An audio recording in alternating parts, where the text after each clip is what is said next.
मेरा अनवर है।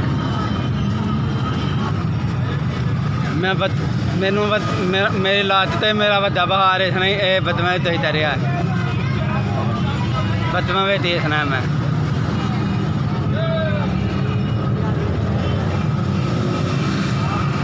मैं गड्डिया तो जूस बेचना है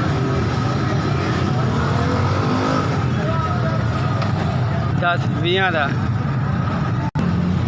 यार 300 वध लेना।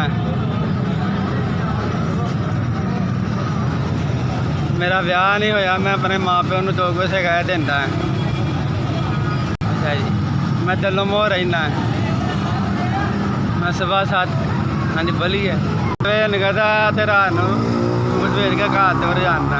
सुबह 7 बजे निकलना तो 5 बजे रात को मैं निकल वापस आ जाना वेच के।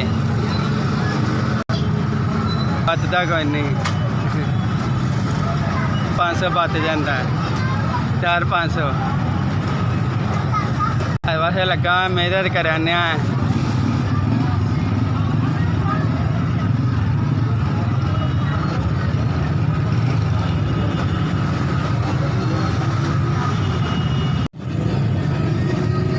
4,000 है जिन्हें भी मैंने 4,000 दिता है।